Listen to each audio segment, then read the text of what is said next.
Boa noite, pessoal. Então, a gente vai dar início aqui ao encontro do GT de História, né? Com a Esther Wolff.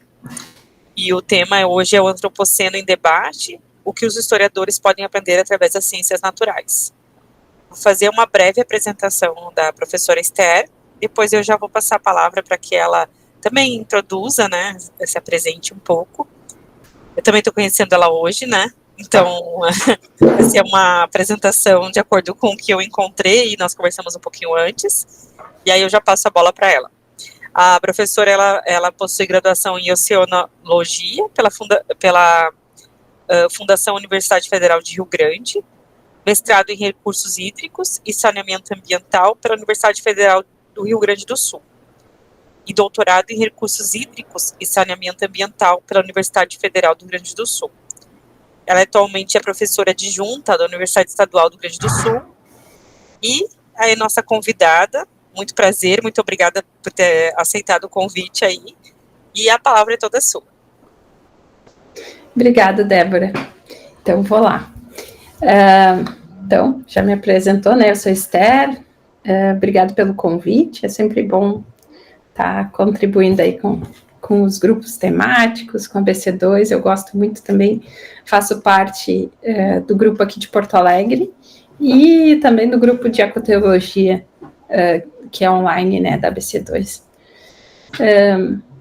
Então, o pessoal aí da História me convidou para fazer essa palestra, e aí me deram um título, né, e aí eu fiquei pensando, bom, escutei, né, as outras palestras que tiveram aí dessa série de buscar, então, falar um pouquinho sobre os problemas, né, meio ambiente e tal, e, bom, eu encaminhei para vocês aquele artigo que eu escrevi lá para Nos Mundos, e de alguma forma o artigo também é mais técnico, né, eu tenho uma formação bem na área técnica, né, nessa área ambiental, especialmente de recursos hídricos, né, águas e tal, e eu estou entrando, né, desde que eu comecei a BC2, a gente começa assim, tendo também umas reflexões mais filosóficas, relacionadas à ética e tal, mas realmente o meu forte é a parte mais técnica, então eu resolvi realmente falar para vocês sobre aspectos técnicos das mudanças climáticas e de tudo isso que a gente tem falado, né, eu imagino às vezes que para os historiadores pode ser relevante, né, compreender esses processos naturais, né, de uma maneira, então também se vocês tiverem dúvidas e tal, depois me perguntem, mas então o enfoque vai ser bem de aspectos bem técnicos, assim, sobre o que são esses problemas, né, ambientais. Então, vamos lá. A primeira coisa que eu gostaria, né, para começar, assim, falando para vocês, é sobre o Antropoceno. Não sei, né, qual é a base que vocês têm sobre ciências naturais e tal, então eu resolvi, assim, ficar alguma coisa meio repetitiva, mas, enfim, tentei pensar de uma maneira bem abrangente para vocês, né, que são, em grande parte, imagino, historiadores. O Antropoceno, então, ele surge no contexto das eras geológicas da Terra, né? Então, assim como a história tem, né, ali, eu botei essa figurinha ali, tem lá pré-história, Idade Antiga, Idade Média, Idade Moderna, Contemporânea e tal, né, a história tem essas divisões, né, para que agrupa de alguma forma, tenha uma homogeneidade nas características e tal.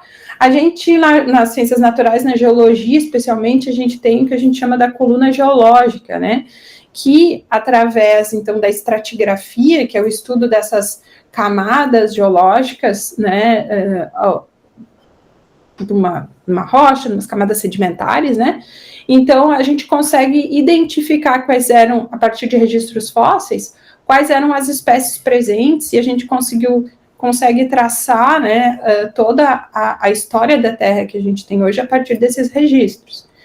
Então, a gente, por exemplo, né, se estima que a Terra tenha 4,5 bilhões de anos, e cada uma dessas camadas vai representar uma determinada época, que também foi aí, por meio de datações estimada, e também definidas as espécies que teriam nesses períodos, né? Então, dentro dessa coluna geológica toda, nós estamos ali no período quaternário, que é o período mais de cima lá dessa era cenozoica, que se divide entre o Pleistoceno e o Holoceno. E o Holoceno seria o mais recente, que é o que onde a gente estaria, né? Então, o Holoceno a palavra, né, realmente é do recente, né? Por isso tem dado esse nome. E, então, estamos no Holoceno aí nos últimos 10 mil anos. Então, o Holoceno foi a época que permitiu a existência do homem, basicamente, né? E alguns cientistas propuseram esse termo, né, antropoceno, a partir do quê? Dos impactos humanos na Terra. Então, emissão de combustíveis fósseis, derretimento das geleiras, a produção de componentes químicos que antes não existiam, né? Sintetização de químicos, como agrotóxicos, medicamentos, antibióticos, que também introduziram espécies químicas que não existiam anteriormente. A poluição por plástico, especialmente porque o plástico não se decompõe e acaba ficando, né, nas camadas geológicas, podendo formar até rochas, por exemplo, de plástico, ou talvez até os testes e bombas nucleares poderiam estar indicando algo que nunca foi indicado antes no registro geológico. Mas esse termo, ele surgiu exatamente com esse cidadão, Eugen Stormer, que era um cientista, né, um biólogo americano, que estudava diatomáceas, que eram pequenas algas nos lagos lá do norte dos Estados Unidos. E quando ele estava falando dessas modificações que o homem estava fazendo no meio ambiente, ele surgiu com esse termo em 1980. Então, ele surgiu lá numa conversa e falou sobre isso. Mas esse termo, ele realmente se tornou popular quando ele foi repetido novamente por esse outro cientista aqui, que era o Paul Crutzen, que ele era um químico holandês. Ele era especialista especialmente na química da atmosfera e relacionado ao ozônio, camada de ozônio, e ele estava num congresso e ele falou, né? Eu estava em uma conferência onde alguém estava comentando sobre o Holoceno. Na época achei que esse termo estava errado porque o mundo mudou. Então eu disse, não, estamos no Antropoceno, não no Holoceno, né? Criando a palavra no calor daquele momento. E todos ficaram surpresos e parece ter persistido. Então, a partir de 2000, esse termo meio que se popularizou, né? A partir daí. E hoje em dia ele está presente nos mais diversos locais, né? Eu botei aqui alguns exemplos, tem reportagens, tem artigo científico, tem até uma revista científica com esse nome, Antropoceno, enfim, popularizou, né? Mas o que acontece é que para definir uma camada geológica precisa ser a Comissão Internacional de Estratigrafia da União Internacional de Ciências Geológicas, ela precisa realmente aprovar e comprovar. E se vocês viram, esse termo não surgiu exatamente na geologia e na estratigrafia e tal. Surgiu no campo lá da química, da biologia. E até foi meio recente, foi acho que ano passado, eles foram votar lá e tal, e concluíram, apesar de uma grande polêmica, que não estamos no Antropoceno. Então, apesar de todas essas discussões, né, não estamos, né, numa nova era geológica. Mas, de qualquer forma, né, isso não significa que está tudo tranquilo, né? Então, não foi comprovado que estamos numa nova era geológica, mas esse termo eu acho que vai continuar sendo usado, né? Então, a gente vai falando de antropoceno com essa relação dos impactos humanos, né, na Terra. Então, aqui nessa imagem eu coloquei para vocês talvez alguns dos mais relevantes, né? Então, os dois primeiros eles remetem a mudanças climáticas, a gente tem emissão de gases de efeito estufa, derretimento das calotas polares, desmatamento, a poluição por plástico, especialmente plástico nos oceanos, agrotóxicos, contaminação química. Tudo isso, né, reflete o antropoceno, né, essa época onde o homem está de uma maneira muito intensa, destruindo ecossistemas, contaminando a água, a atmosfera, e, enfim. Mas também não temos muito tempo aqui, eu resolvi falar um pouquinho mais sobre as mudanças climáticas, né, sobre esse impacto relacionado à contaminação por gases do efeito estufa e a contaminação da atmosfera, por ele ser talvez um dos grandes que exijam uma ação conjunta e coordenada, e que até, né, foi talvez das causas associadas às enchentes que a gente teve no Rio Grande do Sul ano passado, que foi algo bem marcante, né, e que demanda uma ação aí, nossa, né, como cidadãos brasileiros, eu como, né, cidadão do Rio Grande do Sul, e especialmente como cristãos, né, amantes do Senhor, e que queremos, né, de alguma forma, manifestar a glória dele em tudo que a gente faz. Então, eu vou falar um pouquinho, né, sobre esse carbono. O carbono, ele é, na verdade, essa estrutura incrível que permite a vida, né? Toda a vida, ela está associada aí ao carbono, e o carbono, ele é utilizado, né, ele está presente na atmosfera, na forma do gás carbônico, mas ele é convertido aí pelas plantas através da fotossíntese, né, e que, então, vai ter um ciclo bem sendo distribuído aí, né, as cadeias tróficas e tal. É o alimento, é a vida, a gente é feito de carbono. O carbono, então, ele tem uma característica de ele ser acumulado, especialmente nos oceanos. Quando a gente fala de carbono e mudanças climáticas, não tem como não falar dos oceanos, né? Uma das características no oceano é que, para vocês terem uma ideia, enquanto na atmosfera a gente tem 0,04% de CO2, nos oceanos a gente tem 15% de CO2. Então, tem processos biológicos e físico-químicos na água do oceano que fazem com que esse gás carbônico, ele tem uma afinidade, né, a gente chama tecnicamente uma solubilidade, ele se envolve na água, ele é absorvido pela água de uma maneira muito eficaz, né, e por isso que o oxigênio, ele entra muito na água. Então, ele entra na água por processos naturais, e ele também é utilizado pelo plâncton, né, então aqui nessa imagem é uma imagem de satélite, que eu gosto muito, eu acho tão lindo essas, claro, ela não é a cor não é totalmente legítima, né, a gente, não é o visível, mas é uma composição de bandas que dá essa coloração bonita, né, mas eles estão presentes, né, tão definidos assim, a olho nu também. E essas colorações, então, a verde, né, e esbranquiçada nessa imagem, né, um azul claro meio esbranquiçado, são algas, né, que a gente chama quando elas se produzem muito, elas proliferam muito em virtude, especialmente nas regiões mais frias, especialmente na chegada da primavera, quando começa a ter mais sol, elas têm muito nutriente lá e dá esse bloom, né? Então, não sei se vocês já viram aquelas imagens de baleias e tal, que migram para essas regiões polares para se alimentar no verão, né? Primavera, verão. Porque realmente tem muito alimento, né? Especialmente por causa do plâncton.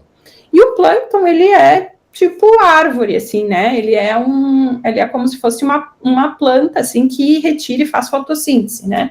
Então, é o plâncton, especialmente, que colocou aí ao longo das eras geológicas oxigênio na nossa atmosfera, e é o grande responsável por, né, se a gente fosse falar o pulmão do mundo, não é a floresta amazônica. A floresta amazônica pode ser o ar-condicionado do mundo, né, mas o pulmão mesmo são os oceanos através do plâncton, porque eles que colocam oxigênio na nossa atmosfera. E nesse processo, né, do plâncton retirar CO2 para fazer a fotossíntese e liberar oxigênio, é que se formou o petróleo, por exemplo, que é o que alimenta aí as mudanças climáticas, né? Então, sei lá, há 60 milhões de anos atrás, a gente teve grandes formações de algas que absorviam CO2, morriam, precipitavam no fundo e formavam grandes depósitos de CO2. Né? Nessa imagem aqui, tem essa imagenzinha preta aqui, é carvão e óleo, e aqui também, né, dolomita e arenito, que é limestone, eu não me lembro exatamente em português, mas eles são depósitos que são de origem biológica, simplesmente de organismos marinhos que foram passar por um processo, né? Então, através da fotossíntese, essas algas, elas tiraram muito carbono por 60 milhões de anos, né? Há 60 milhões de anos atrás, por milhares de anos, removendo o CO2 da atmosfera, precipitando no fundo e formando o petróleo, de uma maneira aqui bem simplificada, né? Então, é interessante a gente saber que eles são a reserva de carbono, né, os oceanos, e eles eram a origem de todo esse combustível que a gente está queimando agora aí em 150 anos, 200 anos, o que foi formado ao longo de milhares de anos, né. Então, dado isso, a gente tem, né, o que a gente chama do efeito estufa, né, que o efeito estufa é um fenômeno natural que acontece em virtude dessa camada que a gente vai ter aqui na Terra, que permite que a gente tenha um clima agradável, nem tão frio, nem tão quente, né? Então, isso é permitido a partir das concentrações, né, de CO2, metano e óxidos de nitrogênio que estão presentes na atmosfera. Mas, né, todos já sabem que essa concentração tem aumentado bastante, né, em virtude das emissões de gases do efeito estufa. E essas emissões, só para vocês terem uma ideia de quão radicais elas são, essa imagem que ela representa quanto já variou a concentração de CO2 na atmosfera da Terra ao longo aí dos últimos 60 milhões de anos. Então, nessa figurinha, na parte A aqui, né, bem à esquerda da imagem, vocês veem como oscilou muito. Nessa época aí, a gente não tinha vida como a gente conhece, né? A vida na Terra era basicamente plâncton, eram espécies aquáticas, né, que viviam no oceano, não era nada parecido do que é hoje, né? Depois aqui, nesse quadradinho B, né, dos últimos 50 a 1 milhão de anos atrás, começou a oscilar menos, né, a concentração de CO2, e aí a gente começa a chegar no período onde o homem começa a se desenvolver na Terra, né, que é o período nos últimos 10 mil anos. Então, é só importante destacar que aqui a escala muda, né? Então, aqui a gente vai passando de 50 para 1 milhões de anos, e aqui a gente começa a ser de 10 mil anos, quase que de 1 em 1 mil anos, né? Passa de milhões de anos para 1000 anos, cada 1000 anos. Então, a gente começa a ter uma estabilidade nessa concentração de CO2, porque a gente teve uma série de algas que retiraram esse CO2 da atmosfera, formaram os grandes depósitos de petróleo que a gente tem hoje e estabilizaram a nossa atmosfera, permitindo que o clima ficasse estável. E foi o que permitiu a vida que a gente conhece hoje, né? Então, essa linha reta que tem aqui entre o C e o D representa essa estabilidade climática que a gente tem no período esse Holoceno, que é esse período que a gente vive, né, mais recente. Então, essa estabilidade climática, por uma concentração estável de gás carbônico, permitiu, né, todo o desenvolvimento da vida e todo o desenvolvimento humano também, né, foi o que permitiu, foi esse período de estabilidade. E é interessante porque, se a gente comparar, né, ao longo das eras geológicas, essa imagem mostra aí dos últimos 500 mil anos até o presente, e como oscilou a biodiversidade no planeta, né? Então, a gente vê que foi aí nos últimos quanto mais perto aqui, né, do presente, que a gente teve uma explosão na diversidade, né? E também a gente teve algumas extinções, né, esses em amarelinho aqui são extinções, mas foi nesses últimos períodos que a gente teve aí uma explosão na diversidade, né, do planeta.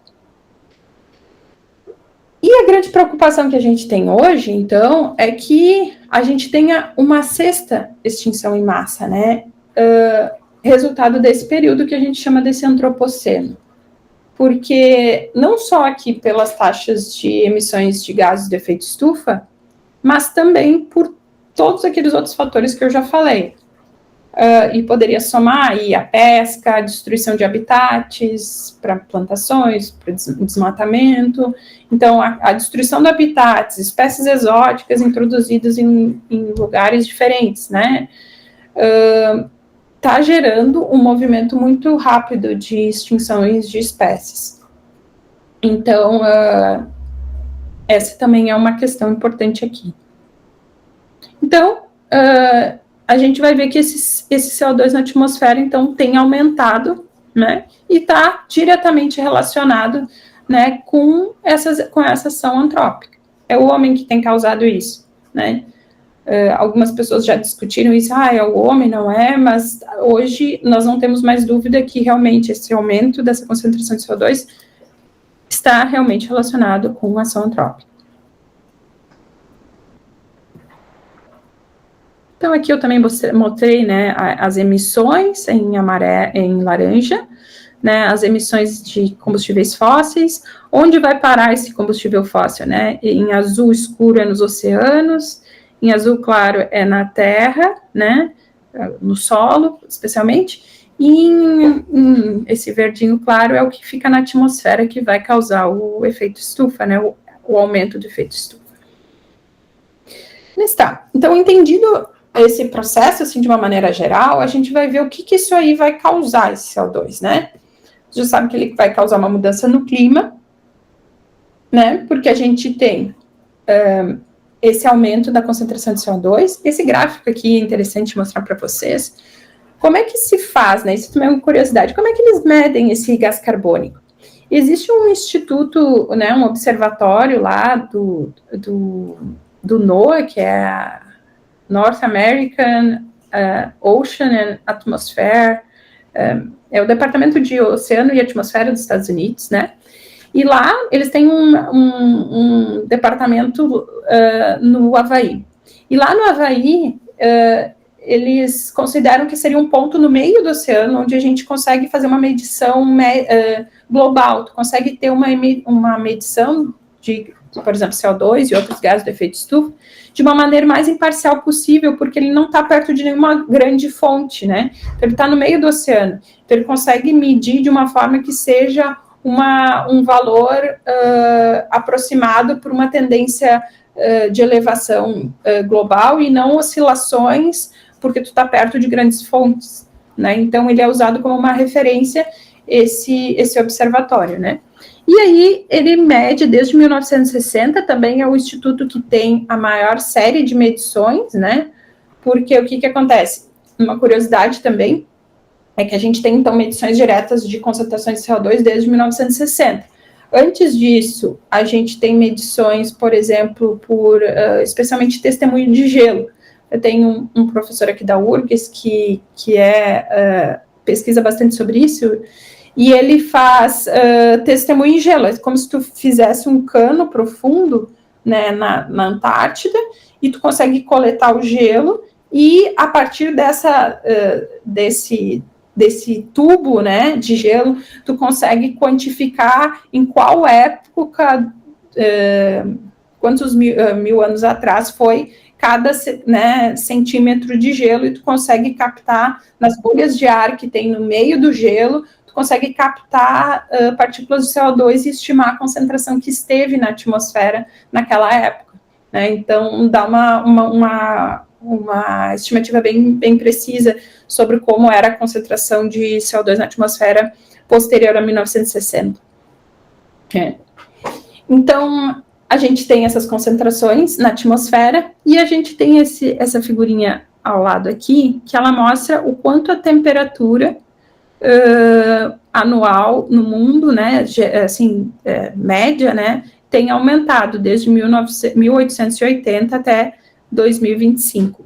Então, é interessante porque temperatura a gente tem um pouquinho além, né, um pouquinho mais, se media já antes, né, pela invenção do termômetro ser muito antes do que as medições de CO2 e tal. Então, a gente consegue ver que está aumentando realmente essa temperatura, né. Então, essa aqui é a anomalia da temperatura também, 1951 a 80. Tá, mas é interessante né? Eu estou partindo da ideia que vocês, o que é clima?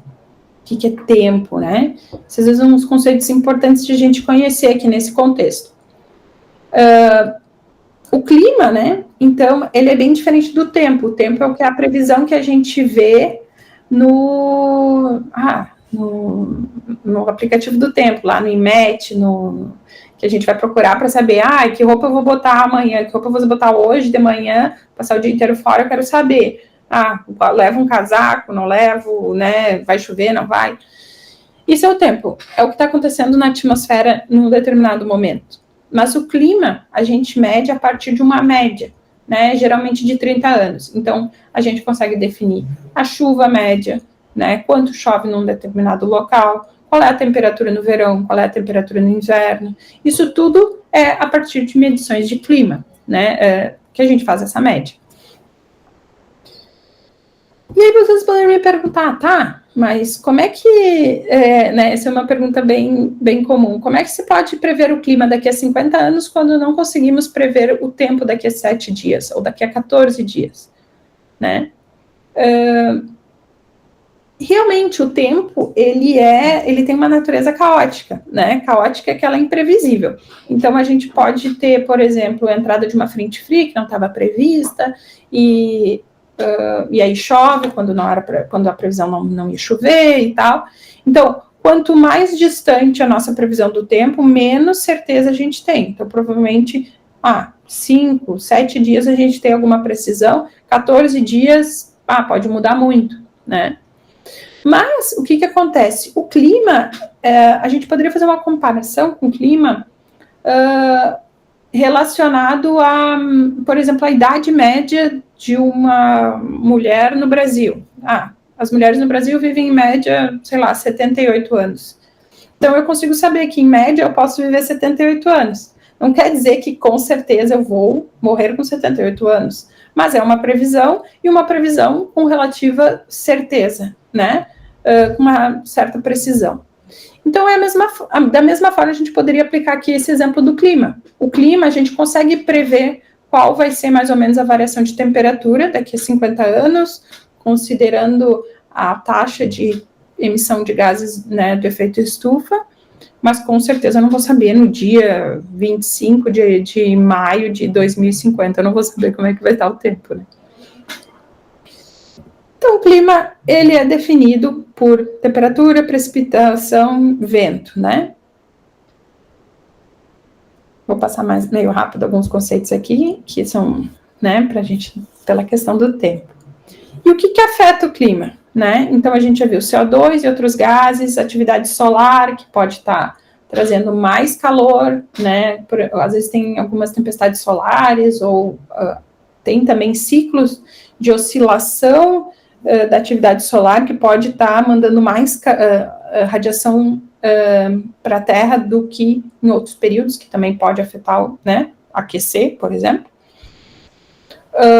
A gente tem também atividade vulcânica, né? Quando tem muita atividade vulcânica, normalmente os vulcões liberam gases de enxofre, de nitrogênio e também metano e CO2, né? Então, eles também vão estar liberando os vulcões a gases de efeito estufa, né? Que podem estar influenciando o clima. Podem também estar gerando uma nuvem também, que acaba refletindo os gases, então pode gerar também um efeito de resfriamento e tal, né? Mas esses fatores, então, a gente já viu que o CO2 acaba sendo, né, de origem antrópica, o que predomina nesse sistema, né? Uma outra característica bem importante de eu explicar para vocês é a diferença entre mudança no sistema climático e variação do sistema climático. Variabilidade climática, diferente de mudança climática, é uma variação que ocorre no clima em função de condicionantes naturais. A variabilidade natural, um dos fatores que causa a variabilidade climática, mais conhecido talvez seja o El Niño, né? A gente escuta no rádio, a gente escuta no Jornal Nacional, né? E aí eu vou explicar um pouquinho para vocês o que é o ninho. Mas existem outros, como, por exemplo, eu botei ali o SAM, que é o módulo anular sul, que ele é uma variação nos ventos que ocorrem ali na região da Antártida, ali, mais ou menos na latitude da Antártida. Então, se esses ventos estão mais fortes, são mais fracos, isso também altera a precipitação e o vento, e especialmente massas de ar frio que chegam no Brasil. Então, isso pode fazer com que chova mais ou chova menos em função desses ventos ali na Antártida, né? Então, eu sei que vocês devem estar presentes em várias regiões do Brasil, né? Mas uma das principais, aqui no Rio Grande do Sul, uma dos principais meios que geram chuva, especialmente agora nessa época que começa a primavera, outono, inverno, primavera, são chuvas frontais, quando vem uma frente fria e encontra uma frente quente, e normalmente chove, né? Regiões litorâneas chove, às vezes chuvas quase todo dia, né? São outros processos e tal. Mas, em grande parte, tem essa questão de encontro de massas de ar. Então, esses dois fatores geram variabilidade climática. A variabilidade climática, eu peguei um exemplo aqui para vocês, na vazão, que é a água que tem num rio, por exemplo, no Rio São Francisco aqui. Essa oscilação, que nunca é sempre igual, sempre tem uma pequena variação para cima, para baixo, varia, né? Nunca é uma linha reta. Então, essa variaçãozinha, assim, a gente chama de variabilidade climática natural. Tem uma época mais cheia, chove mais, tem mais água no rio. Tem uma época que chove menos, tem menos água no rio. Normal, tá? Agora, de 1931 a 1986, a gente tinha esse caso. Se eu botar uma série para vocês de 1931 a 2014, a gente tem essa mudança drástica que vai ter aqui nessa seta aqui, ó, após a usina hidroelétrica de Xingó. Foi construída uma usina hidroelétrica que modificou todo o padrão daquela série ali, né? A água não se comportava mais do mesmo jeito naquele rio. Então, a gente consegue ver que tem um efeito ali de uma mudança considerável. Então, uma mudança climática é da mesma forma que essa variação aqui nessa vazão do rio. Eu não trouxe um gráfico para vocês para exemplificar realmente essa mudança climática, porque a gente está num processo de já visualizar coisas pequenas sendo modificadas, mas não tão radical quanto a gente está vendo nesse gráfico, tá? Então, eu vou mostrar para vocês um exemplo, por exemplo, de concentração de CO2. Aqui, ó, nesse gráfico, nesse primeiro lado esquerdo, é uma variação da temperatura da Terra aí nos últimos 10 mil anos, tá? Então, a gente vai ver nos últimos 2 mil anos, desculpa. E aí tem a variação, né, climática normal, ela oscila para cima, para baixo, oscila, e a gente tem aqui perto de 1800, a gente chamava a pequena era glacial, porque teve uma diminuída considerável aqui, se vocês virem para baixo, assim, né, esse gráfico de temperatura, que foi um pouco mais frio do que o resto, né, ali em torno de 1800, 1700, 1800, e aí a gente tem aqui esse pico na temperatura aqui, ó, que sobe aqui, né, do 0 vai até 1,2, aqui em 2025 a gente já está 1,4, 1,5 a mais, né, então isso aqui é mudança climática, né, porque não é mais a variabilidade climática normal. Então aqui nesse outro gráfico a gente consegue ver, né, se não tivesse mudança climática seria a variabilidade normal, né, considerando a atividade solar e vulcânica, e para cima que a gente consegue ver daí, sim, com a ação antrópica que a gente tem em si, essa mudança brusca, né, de temperatura. Então, mudança climática, variabilidade climática. O El Niño, né, o que é? Ele é interessante, o El Niño é muito interessante porque ele impacta demais a vida, o clima, né, no Brasil. E em várias partes do mundo, tá? Ele nada mais é do que um enfraquecimento desses ventos, que a gente chama ventos alísios, que são ventos que sopram na região do Equador. Eles são ventos normais, eles sempre existem, esses ventos. De uma maneira constante, eles empurram as águas em direção à Ásia, né?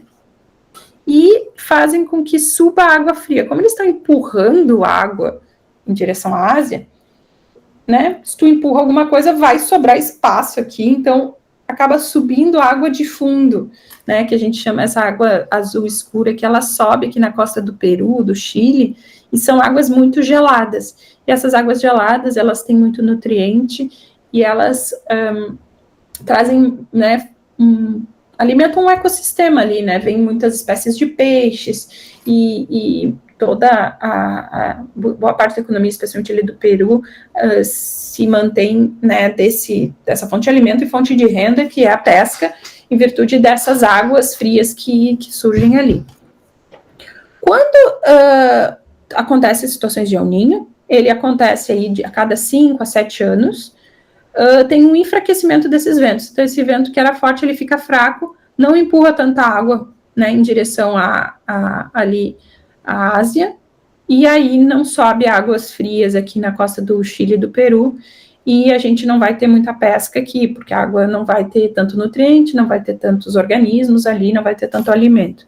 E a água aqui vai ficar muito mais quente, porque esse vento, ele empurra essa água quente para lá e vai trazendo água fria do fundo. Então, essa água quente, ela vai evaporar,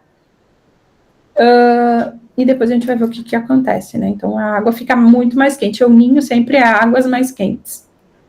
E tem a condição oposta, né? Que se fala muito que é a condição de laninha, que é quando esses ventos eles ficam mais fortes do que o normal. Então, é uma intensificação da condição normal. Há uma maior, empurra mais água lá em direção à Ásia, e aí essas águas aqui ficam mais geladas. Então, vão ser águas mais frias, vai ter menos evaporação, e vai ter mais produtividade, né? Vai ter mais peixes, mais organismos ali naquelas águas. Essas situações, então, vão gerar chuvas, então, especialmente no El Niño, vai ter muita chuva no Rio Grande do Sul e sul do Brasil, e seca no norte e nordeste, foi o que aconteceu ano passado, né? Muita chuva no Rio Grande do Sul, e no norte e nordeste queimadas, né? Especialmente na região da Amazônia. E o Laninha é o contrário, seca e frio no sul do Brasil, e chuva mais intensa do que a média no norte e nordeste. Então, em virtude dessas características, a gente sempre vai ver que em eventos de El Niños fortes, a gente tem picos de temperatura global. Por quê? Né? Pelo processo que eu expliquei ali para vocês. Então, foi aqui o caso de 2025, de 2024, desculpe, que está esse pico aqui, bem vermelhinho, bem alto, em função desse processo. Também é interessante, eu coloquei esse timeline de todos os El Niños que tinha, e só um comparativo aqui, porque no ano passado, na enchente que a gente teve aqui no Rio Grande do Sul, ela se comparou com uma outra enchente que a gente teve em 1941, que foi tão intensa, ou foi quase tão intensa, né? Foi a segunda mais intensa depois da de 2024, e foi também numa época de El Niño, ó. Então, ela marca, a gente consegue, né, fazer uma previsão desses eventos. Aqui eu botei algumas notícias sobre isso, né? Seca na Amazônia, né, em 2024. A gente teve 2 enchentes, né? Em setembro de 2023 e maio de 2024 no Rio Grande do Sul. Tá, e aí então as previsões, né? Explicados esses processos todos, eu vou passar para vocês as previsões do IPCC, né?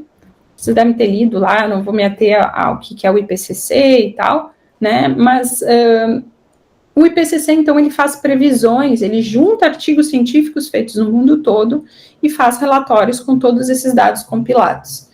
E eles fazem previsões, né, dessa relação entre gases do efeito estufa e aquecimento global. Como é que vai ser? Então, eles têm pelo menos 4 cenários. Um cenário seria esse RCP 2.6, que seria se a gente conseguisse manter as temperaturas num nível muito baixo, né? O RCP 4.5 seria um nível intermediário, o RCP 6 seria emissões altas, e o CP 8.5 seria se a gente não fizer nada para diminuir as emissões, continuar, né, que eles chamam business as usual. Não vou mudar nada, vou continuar, né, tocando as coisas como estão. E cada um desses cenários, né, aonde a gente vai chegar com as concentrações de CO2, por exemplo, em 2100, né? Aqui no vermelhinho a gente mantém mais ou menos o que tem hoje, pequenas elevações, e esse aqui a gente chega a quase 1.300 partes por milhão na atmosfera. Hoje a gente está em 400 e pouco, para vocês terem uma ideia. O grande problema é que quanto maior essas taxas, essas concentrações de CO2, maior vão ser as mudanças climáticas, né? Então, aqui são as previsões de, se a gente tiver uma média de 1,5 graus a mais do que o nível pré-industrial, como vai ser a temperatura no planeta, se a gente tiver, né, no RPC 8,5, com 4 graus a mais aqui, né, como é que vai ser o clima na Terra, vai ser, né, mudanças muito maiores. Então, aqui ele prevê essas mudanças de temperatura, né, 4 graus no pior cenário. E o que acontece, né?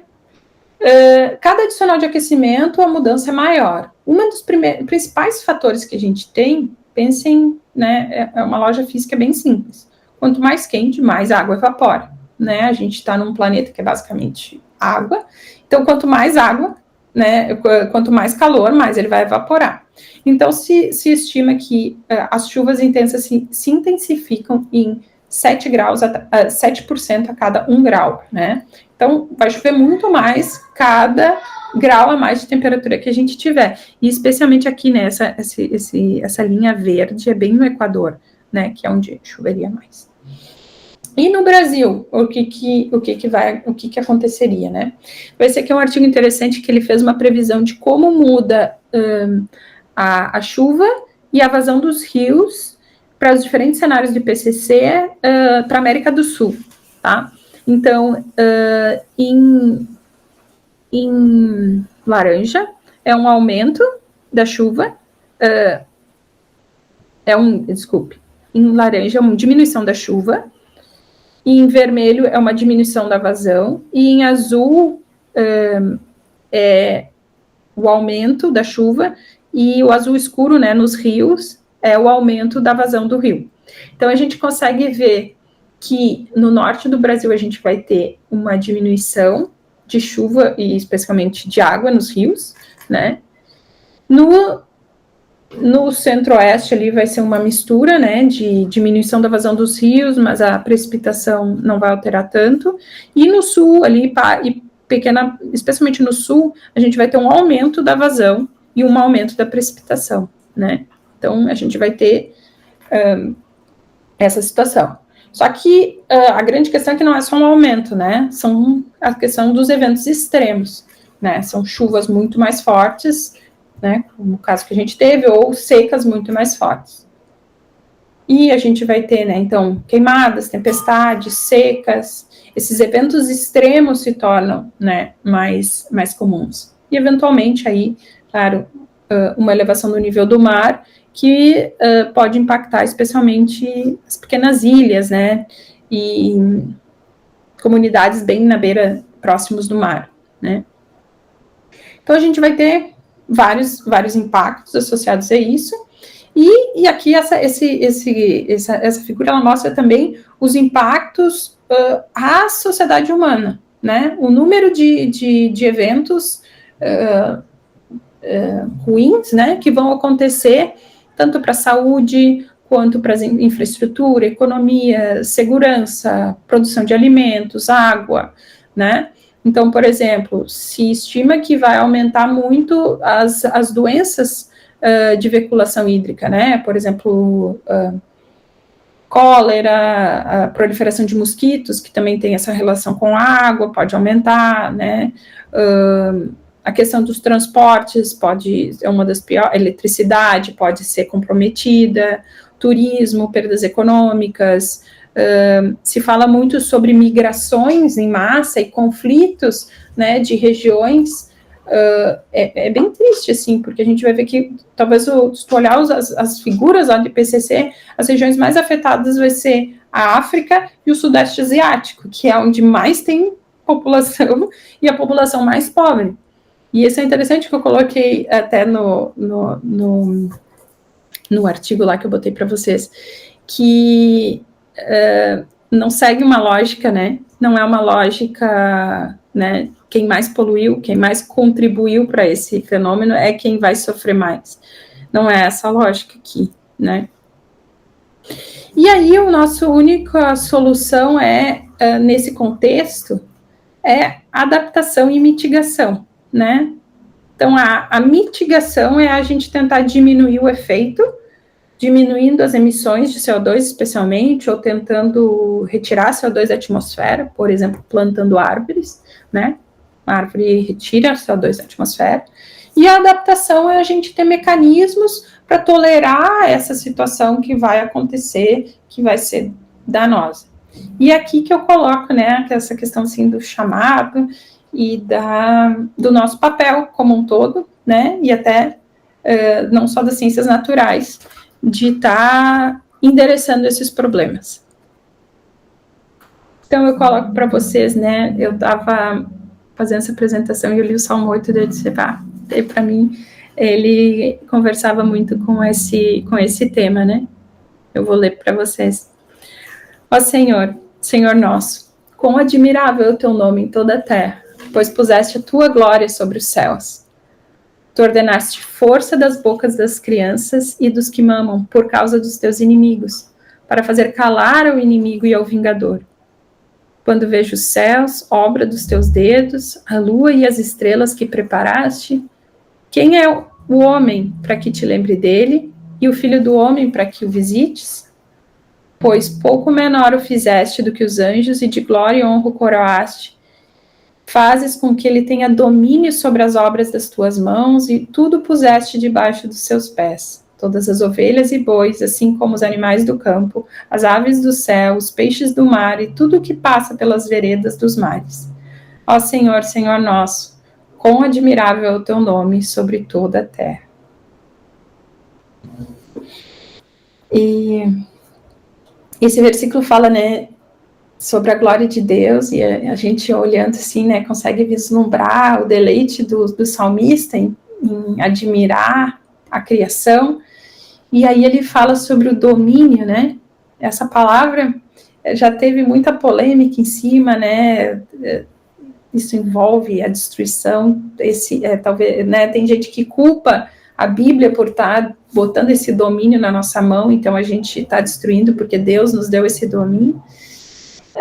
Mas eu até queria incentivar vocês a lerem, tem um artigo do Tiago Pereira, que já falou para vocês, né, que a mordomia ambiental cristã é suficiente, a segunda parte, lá nos mundos, e ele fala sobre, ele explica esse domínio, né, e é interessante porque ele fala como esse domínio, ele não é o domínio que a gente imagina como cidadãos do século XXI aqui, né, que o domínio representa, tem um significado para nós, mas o domínio lá na Bíblia, na cultura do Antigo Oriente Próximo, ele dominar, ele tem uma relação com o papel de um rei, né?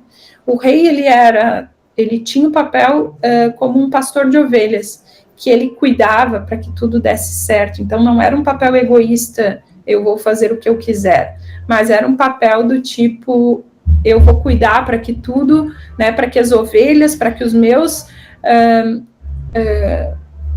súditos, tudo ocorra de maneira apropriada e eles se desenvolvam e floresçam. E esse é o nosso papel, né?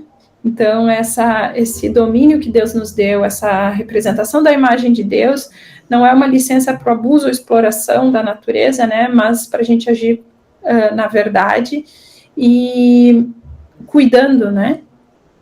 E aí eu coloco, né, e até trago para vocês, porque esse é o nosso papel, né, amar e curar essas pessoas que vão sofrer, porque isso não é só um problema natural, né, e a gente já teve indícios de que não é só um problema das ciências naturais, né, tão distante, ele está relacionado com as pessoas, muitas pessoas sofreram, né, no ano passado com a enchente, pessoas sofreram com a seca na Amazônia, com as queimadas, e a gente tem esse papel de amar e curar, né, de ser realmente, de exercer esse domínio como, né, Deus, né, como um rei servo, como um rei pastor nessa criação.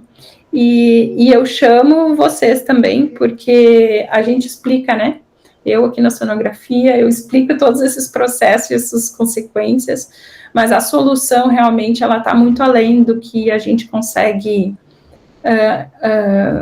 prover, sabe? Porque ela envolve aqui a questão humana, a questão da multidisciplinariedade e o lidar com esse coração humano que é egoísta, né, ganância, são tantos fatores muito mais humanos do que das ciências naturais, né?